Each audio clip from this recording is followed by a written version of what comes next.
Olá, você que me acompanha pela ITV, canal 24 da NET. No programa de hoje eu recebo o advogado criminalista Adriano Alves, com atuação em Direito Público e Eleitoral, e pós-graduado em Direito Processual pela PUC e diplomado em Direção de Programas e Políticas Sociais, e realizou diversos cursos de preparação. Seja bem-vindo, doutor Adriano. Obrigado. Doutor Adriano, quais são as novidades eleitoral para o ano de 2018? Bem, 2018 as eleições contam com algumas novidades. Talvez uma das novidades e que não está diretamente prevista em lei, diz respeito ao abuso de poder religioso, que vai caracterizar de uma certa forma quando os políticos, eles, dentro da igreja, eles pedem voto, né? Isso é uma novidade na jurisprudência, uma novidade na legislação eleitoral, mas é uma tendência que vem sendo sedimentada. Uma segunda novidade é a internet. Internet 2018 promete ser o grande motor, carro propulsor das eleições de 2018. E aí aparecem várias situações, né? Tanto na propaganda eleitoral, algumas coisas é permitido, outras coisas não são permitidas, e especialmente reações relacionadas a fake news também. É um conjunto de situações que acaba sendo novidade para 2018. Doutor Adriano, então como que funciona o abuso religioso, para pessoas que não sabem o que é isso? É o candidato que vá numa instituição religiosa e pede voto na igreja? Como que é? Explica um pouco sobre isso aí.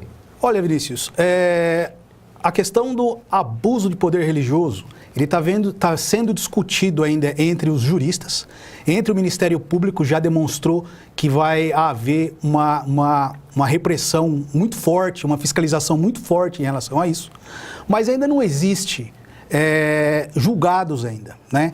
Os julgados que tem, eles são pontos específicos e são gritantes, mas nós percebemos que haverá um endurecimento em relação a isso. O que já podemos ter certeza que é uma conduta proibida é o candidato, ele está numa igreja indiferente de qual denominação seja, ele sobe até o altar ou o púlpito e fala que é candidato, que conta com apoio e fala seu número. Isso é uma conduta vedada.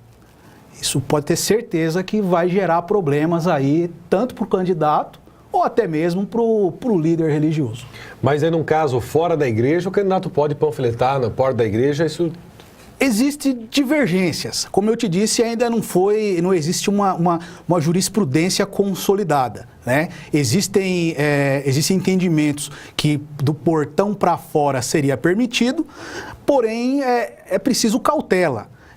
O Ministério Público Eleitoral deixou bem claro, vem se posicionando de uma forma bem clara que vai existir uma punição e uma fiscalização muito grande. Então a nossa orientação é assim, vamos tentar manter um pouco de distância de propaganda eleitoral e de igrejas, né?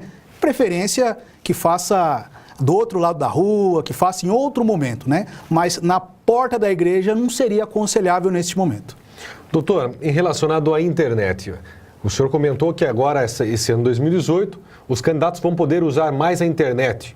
Em que sentido? Divulgação, patrocínio? As redes sociais, né, em especial o Instagram, Facebook, existe aquele chamado impulsionamento, né? É o link patrocinado. Quando você paga uma publicação, você paga para a empresa mostrar aquela sua publicação para um número maior de pessoas, né? Isso aí acaba sendo uma novidade agora para as eleições, né? Os políticos, os partidos políticos, os candidatos e as coligações vão estar usando desses mecanismos. As pessoas já podem até, no Facebook já existem vários, né? Já localiza lá, mas a grande questão é assim, precisa aparecer naquele anúncio o CNPJ, o número do candidato, o nome do candidato e a descrição que se trata de propaganda eleitoral. Não é um impulsionamento comum, é um impulsionamento específico. Houve várias reuniões no TSE com as empresas de tecnologia, né? O Google, Facebook, Instagram, WhatsApp, para que tudo isso fosse organizado de uma forma que pudesse haver uma fiscalização, não só quanto à propaganda, mas quanto à prestação de conta de toda essa publicidade.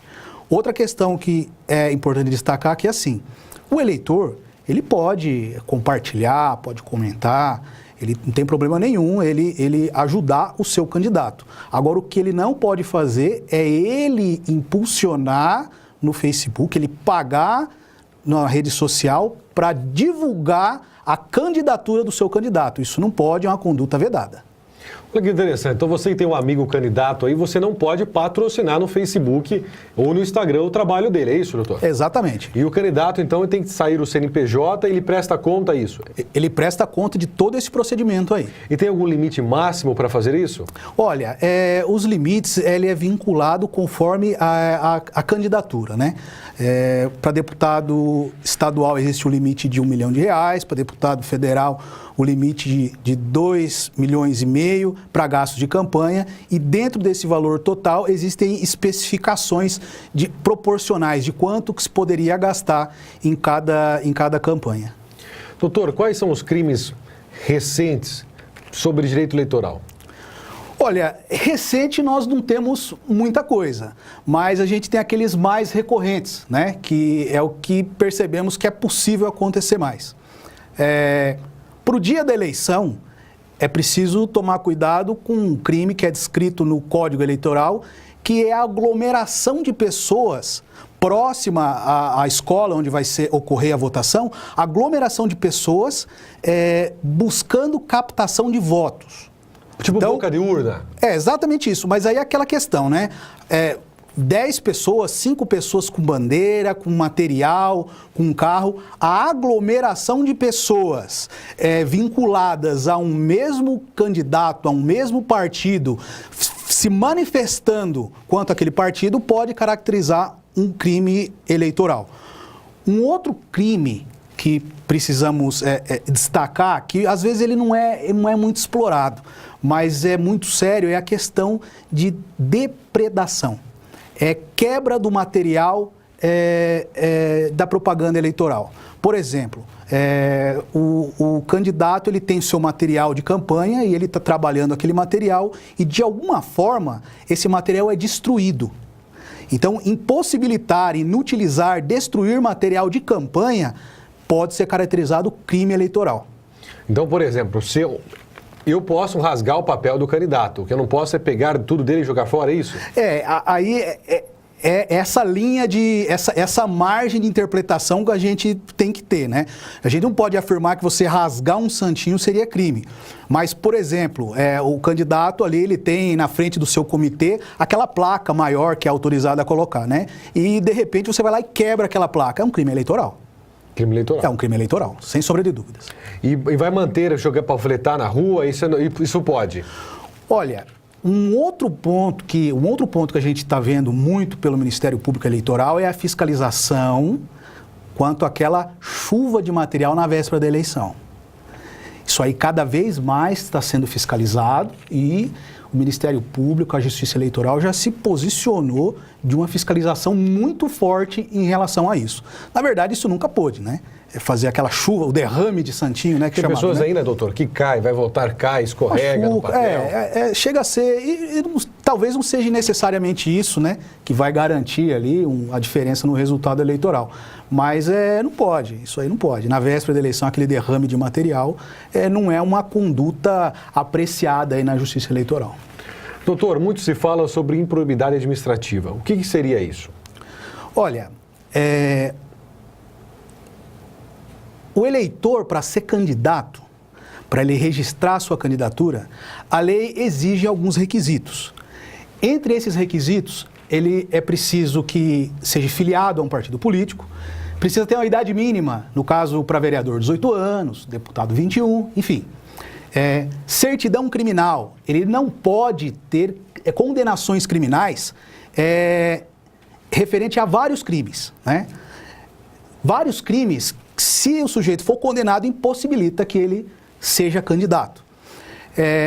A questão da improbidade, ela é mais pontual quando se fala na lei da ficha limpa.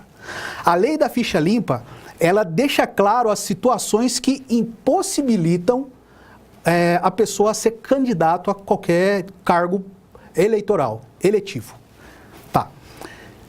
Lá fala o quê? Que as pessoas, o que pode trazer a inegibilidade, o que pode impedir o sujeito de ser candidato? Quando ele é condenado por improbidade administrativa de uma forma dolosa, por ter causado prejuízo ao erário e enriquecimento ilícito. Isso é o que diz a lei da ficha limpa. Bem, dito isso, muitas pessoas que são condenadas por improbidade podem sair candidatos a vereador, a prefeito, a deputado, sem problema nenhum. O que acontece é que o Ministério Público sempre faz aquela investigação prévia e quando ela localiza que o candidato teve algum processo e porventura teve alguma condenação, ela faz a impugnação para que dentro do processo judicial eleitoral de registro da candidatura seja verificado se há condição de ser candidato ou não ser candidato. Bem, o registro da candidatura, ele é deferido quando esses requisitos de inegibilidade não estão presentes. Então, assim, falando de improbidade administrativa, nem sempre uma condenação de improbidade administrativa leva à inegibilidade, leva à impugnação do mandato. Porque algumas condenações de improbidade administrativa não trouxeram prejuízo ao erário, não trouxeram muito menos enriquecimento ilícito.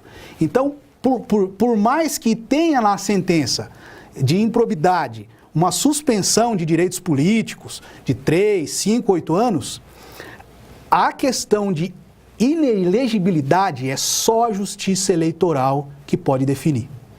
Mesmo com a condenação em suspensão de direitos políticos, ela não é automática. Após o registro da candidatura, a Justiça Eleitoral vai verificar se naquela condenação e com suspensão de direitos políticos, os critérios para impedir a candidatura estão presentes. Por isso que a gente acaba verificando, né? Muitas pessoas que, apesar de ter algumas condenações em improbidade,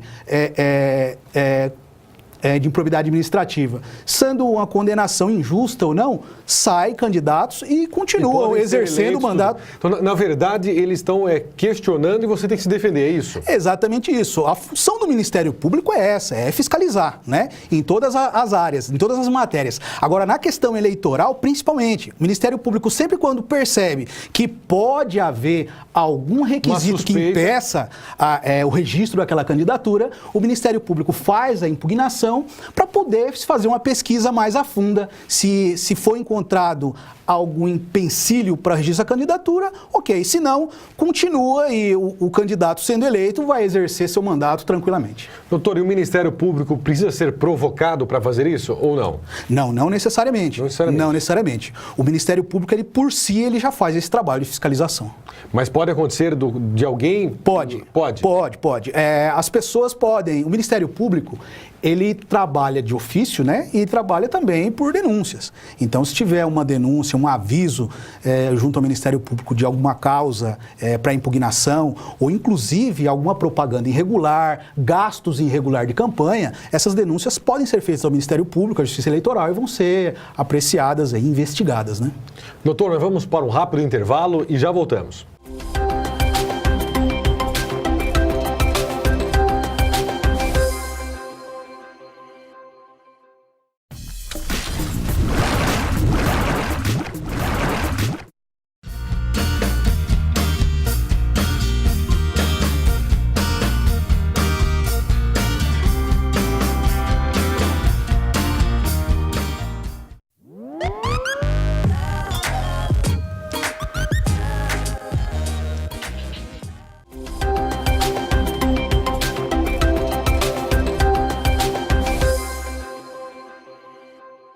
Estamos de volta com o nosso segundo bloco. O entrevistado é o doutor Adriano Alves.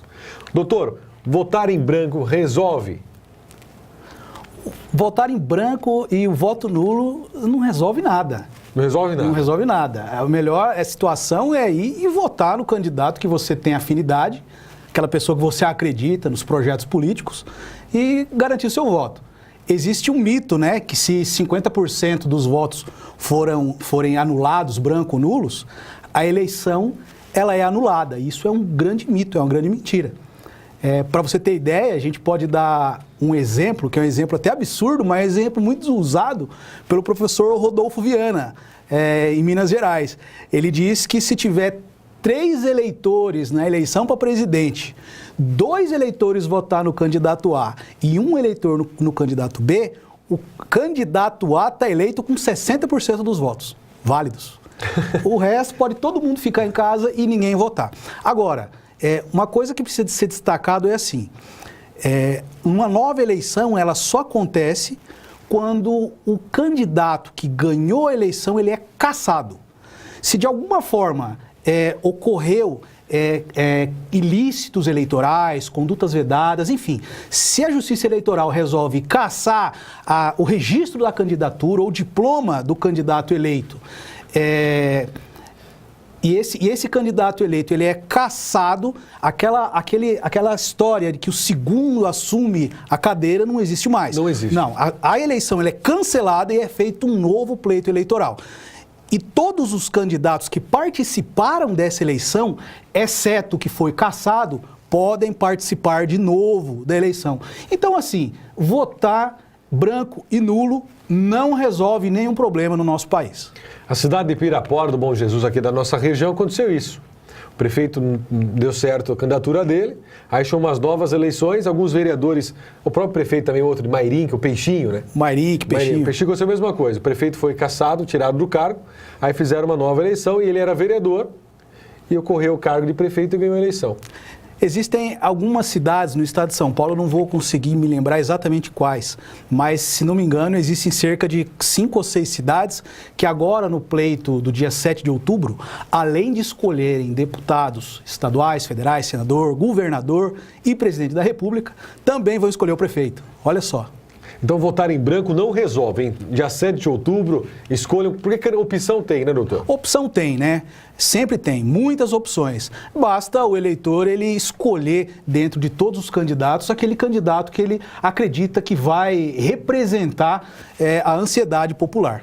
Doutor, e esse ano, o que a pessoa vai votar? Porque muitas vezes a pessoa está assistindo e não sabe, esse ano a eleição eu vou votar para presidente, o que mais eu vou votar?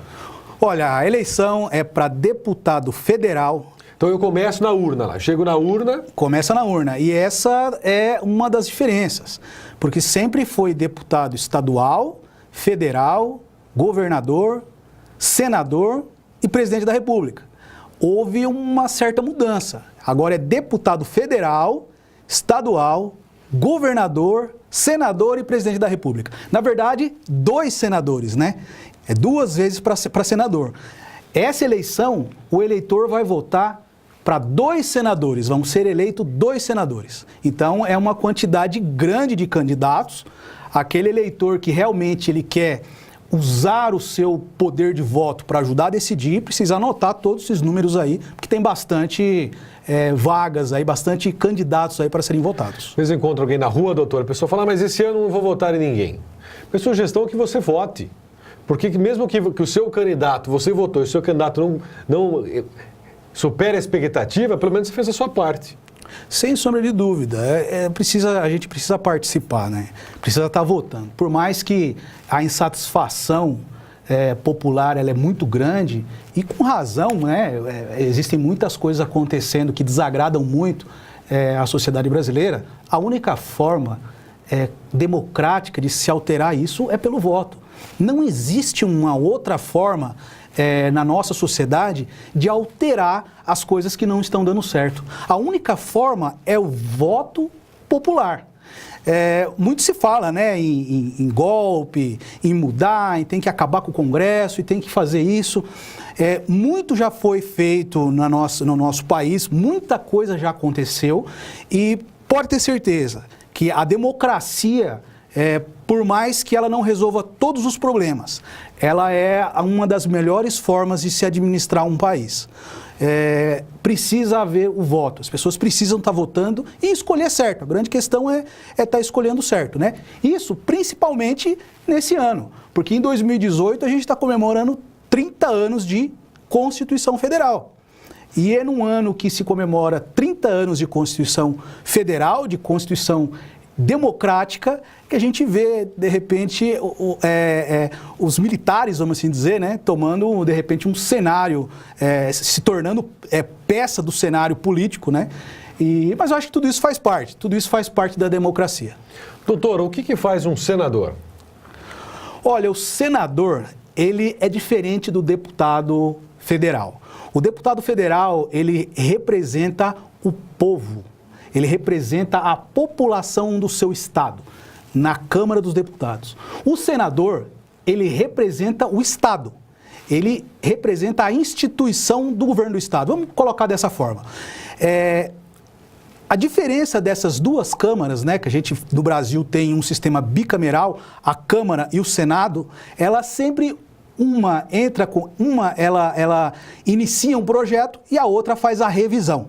Então, o senador, ele no final das contas, ele tem uma função muito parecida com o dos deputados, mas com poder a mais, vamos assim dizer. Até porque cada estado tem 3 senadores e o estado de São Paulo, por exemplo, tem mais de 70 deputados. Mas, então, o senador são 3 por cada estado. E essa é a diferença básica entre os deputados e os senadores. E o deputado estadual? O deputado estadual, a representatividade dele é dentro do estado, né? Os deputados federais, ele representa o povo no Congresso Nacional, nas decisões que vão ser tomadas nacionalmente. Os deputados estaduais representam esta mesma população, mas nas decisões dentro do estado. E no caso do governador?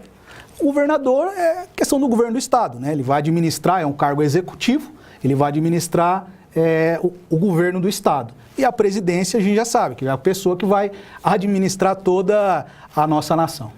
Doutora, hoje em dia tem muito relacionado aos fake news. O que o senhor tem a dizer sobre os fake news? Olha, Vinícius, nós tivemos a oportunidade de presenciar no final do mês de junho agora, estivemos no STF e acompanhamos o julgamento da ADIM, que versava sobre a questão de sátiras políticas, né? Aquelas questões de os programas de humor, os humoristas que faziam sátiras, faziam piadas, brincadeiras com políticos.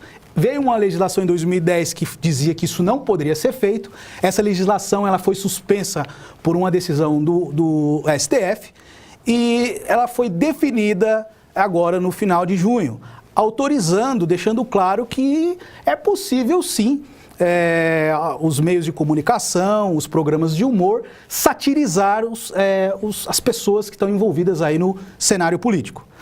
Agora, foi muito interessante ver o posicionamento do ministro Luiz Fux, na época ainda presidente do TSE, deixando claro a diferença entre sátira e fake news. Muito interessante foi observar dentro do Tribunal Superior Eleitoral como que a questão da fake news hoje é tratado praticamente como um ilícito criminal, né? Mas, na verdade, o que é a fake news? É a notícia falsa. A fake news é a notícia falsa, né? E o ministro, ele deixou claro que essa marginalização de notícias falsas é necessário no nosso cenário atual em virtude da internet, né? Aquela coisa, você faz um vídeo falso ali, publica, aquilo viraliza e vira uma verdade. Tanto que o trabalho e o esforço conjunto do Tribunal Superior Eleitoral e dos TREs estão sendo tão grande que forças-tarefas foram instaladas junto, por exemplo, ao Google, ao Facebook, para apurar essas situações. Então, hoje, a Justiça Eleitoral, quando ela localiza uma situação que está caracterizada em fake news, ela notifica automaticamente, por exemplo, a empresa Facebook, e o Facebook já retira isso do ar. É muito rápido, é muito sistemático. Foi organizada uma força-tarefa para isso e o ministro Luiz Fux deixou a presidência do TSE para a ministra Rosa Weber, pronto para administrar todo o cenário eleitoral desse ano. que acontece? A pessoa tem o Facebook, você que tem ali o seu Facebook, e às vezes tem algumas pessoas falando mal de alguns certos candidatos a deputados, senadores e assim por diante. E muitas dessas notícias são falsas. Por isso que é bom procurar a fonte correta, doutor. Sem sombra de dúvidas.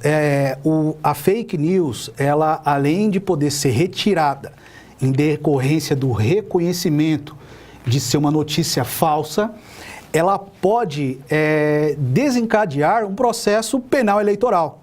Porque pode acontecer ali a difamação, a calúnia, que é um crime previsto dentro do Código Eleitoral. Então, precisa se tomar muito cuidado, né, com o que se comenta, com o que se curte, com o que se compartilha. Porque, por vezes, o compartilhamento de notícias caluniosas pode ser considerado crime. Então, é bom tomar muito cuidado, né, com todo esse cenário de internet e não só agora no processo eleitoral, mas isso no dia a dia também. O direito digital, vamos assim dizer, ele vem se aprimorando e cada vez mais a acessibilidade ao proprietário de contas de internet, a conta de Facebook, a conta de Instagram, ela é mais acessível. Então, aqueles perfis falsos, né? Aquelas fakes montadas falsas que muitas vezes é organizada, é construída com um fim específico de trazer notícias falsas, denegrir, caluniar, difamar políticos, pessoas, enfim, estão com os dias contados. A tecnologia e o Poder Judiciário estão unidos para combater tudo isso. Doutor, uma pessoa vê na rede social alguém difamando alguém. Como que faz para denunciar isso?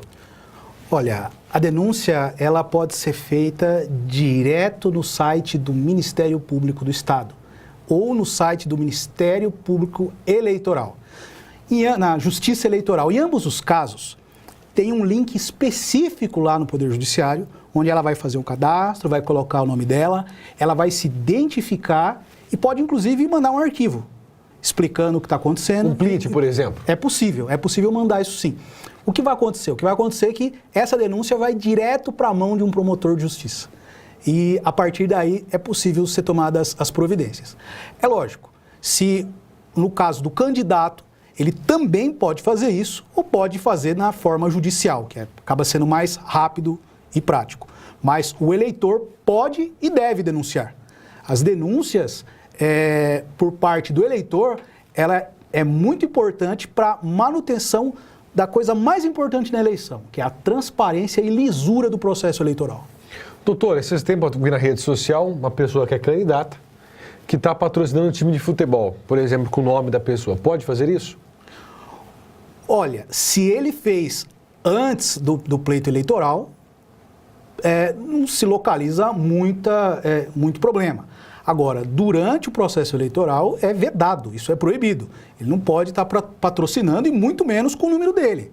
É totalmente proibida a confecção de camiseta dentro da prestação de contas eleitoral e para fins eleitorais. Isso é vedado. Doutor, muitas pessoas nos perguntam sobre o voto. Quando a pessoa vota na urna, é confiável? Olha, Vinícius, essa talvez seja a pergunta mais complicada e mais difícil de se responder referente ao direito eleitoral. Porque existe muita desconfiança, né? Existe a falta de crença nas instituições e na urna eletrônica. E aí temos vários exemplos de países super desenvolvidos de primeiro mundo que ainda usam a cédula, aquela cédula de papel. E temos exemplos de países que usaram a urna eletrônica muito similar à nossa, o modelo brasileiro, e depois voltou atrás. Agora, o Tribunal Superior Eleitoral, ele faz um trabalho muito grande de fiscalização nas urnas. Foi dedicado no ano de 2017 e no começo de 2018, foram dedicados esforços gigantes para localizar qualquer possibilidade de fraude eleitoral. Chega a ser gritante se nós acreditarmos realmente que existe a fraude. Porque se a gente acreditar, se a gente não confiar no processo eleitoral, aí tudo vai por água abaixo. Olha, Vinícius, A minha opinião pessoal é em confiar nas urnas eletrônicas. É lógico que sempre fica aquele viés de será que é 100% segura? Agora, se não depositarmos nossa confiança nas urnas, na confiança na urna eletrônica e na garantia de que o povo vai decidir, a gente vai ficar num caos. A gente vai viver num caos e na barbárie. Então, eu particularmente, é uma opinião particular minha, eu confio na urna eletrônica.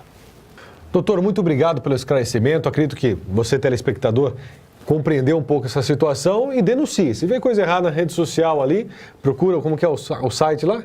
É o Ministério Público do Estado, mp.sp.gov.br. Pode entrar ali no link? Pode entrar. Você vai escrever Ministério Público Eleitoral no Google, já vai aparecer os links ali, o caminho necessário para você fazer a sua denúncia. Doutor, quero agradecer então pela presença aqui na ITV. Muito obrigado e pode contar conosco sempre que necessário. Meus amigos, muito obrigado pela atenção, pela audiência do programa. Fiquem com Deus e quero mandar um abraço lá para a cidade de Salto hoje.